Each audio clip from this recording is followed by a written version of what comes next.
Assalamualaikum warahmatullahi wabarakatuh. Ini gatal-gatal ya, eh, banyak nyamuknya. Dan nggak tahu ini nyamuk sangat suka dengan saya ya, sehingga setiap banyak nyamuk itu pasti mengerubungi saya gitu ya. Ya, alhamdulillah yang ngerubungi nyamuk bukan manusia. Baik ya, sampai bertemu kembali ya di Hidup Sehat bersama Lukman Effendi ya. Kali ini saya setelah podcast, selama nggak podcast tentang ngompol ya, ngomong tentang politik ya, rupanya sepertinya saya memang harus juga ngomong tentang politik, kayaknya malah lebih menarik ya daripada ngomong soal perilaku makan gitu ya. Baik ya, di podcast sebelumnya kita sudah menyampaikan tentang perpolitikan di Indonesia dan saya mencoba membangun optimisme dengan Presiden Prabowo ya, tentu optimisme dengan kritik habis dengan kritisisme yang habis gitu ya.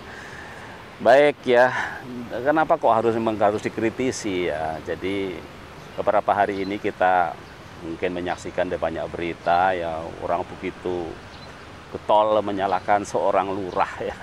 Seorang lurah yang kebetulan ya dia diberikan rezeki begitu banyak ya, tentu banyak orang kemudian menduga itu adalah rezeki dari mana kan gitu ya, dengan kepemilikan mobil-mobil mewah dan sebagainya lah gitu ya.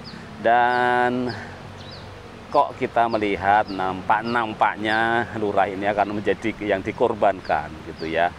Bahkan kita tidak pernah melihat dari mana dia mendapatkan itu semua ya. Jadi inilah lagi-lagi memang harus terus didorong gitu ya. Ya jangan hanya lurah ya, lurah mah kecil ya, sangat kecil sekali lurah ini ya.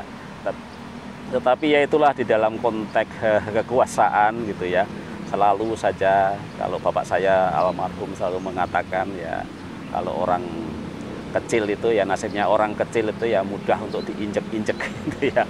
Tentu saja lurah kan kecil ya, lurah sangat kecil dibanding oligarki ya, dibanding bupati ya, dibanding menteri ya, apalagi dibanding presiden ya, tentu sangat kecil. Dan memang ya itulah, orang kecil selalu yang dikorbankan ya. Jadi kita memang harus terus kita dorong ya, bagaimana Prabowo ini bisa bersikap ya lebih adil lah, jangan orang kecil-kecil saja lah Pak gitu ya. Ya lurah salah, iya betul salah, memang ada salahnya gitu ya. Orang kecil yang salah juga banyak Pak gitu ya. Tetapi siapa yang bikin kesalahan itu tentu orang selalu mengatakan, katanya selalu busuk itu mulai dari kepalanya. Jadi kalau kepalanya yang busuk ya nanti yang lain baru berikutnya gitu ya. Jadi tolong dong cari kepalanya gitu ya. Dan inilah yang menjadi PR dan yang harus saya sebutkan, kita ya harus optimis ya, karena memang realitasnya kita sekarang punya presiden itu. Tetapi tentu memang harus optimis dengan kritik yang habis-habisan gitu ya. Dan terus kita galang kekuatan, orang bilang kekuatan netizen ya, kekuatan media ini ya, untuk terus menyuarakan tentang hal-hal yang positif untuk perbaikan negeri ini ya. Jadi Mas Prabowo, Mas Prabowo atau kakek Prabowo gitu ya. Jadi banyak PR ya Pak gitu ya, untuk Bapak gitu ya. Nah, kita sadar sepenuhnya ya, Bapak selalu ada di persimpangan jalan ya, karena tentu itu juga langkah-langkah Bapak sendiri gitu ya. Saya selalu mencoba melihat secara positif ya kejadian ini ya. Mudah-mudahan kita berharap kalaupun perubahan yang fundamental belum terjadi, setidak-tidaknya di era Prabowo ini bisa menjadi, orang bilang menjadi batu loncatan ya, karena sesuai dengan masyarakat kita yang tidak suka ekstremitas, tidak suka yang bombastis ya, tidak suka yang radikal gitu ya.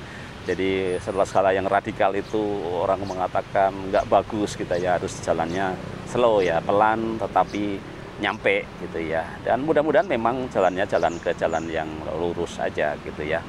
Dan mari kita terus kita dorong ya untuk mengusut segala persoalan-persoalan tentang segala macam kejahatan, korupsi dan sebagainya, itu sampai ke kepala-kepalanya ya, bukan hanya ya level yang sangat rendah ya.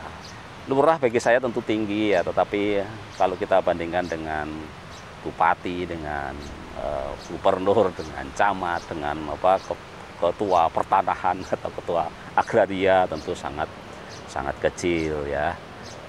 Begitu Pak Prabowo ya, mudah-mudahan dan juga seluruh teman-teman seperjuangan gitu ya, mari kita terus suarakan,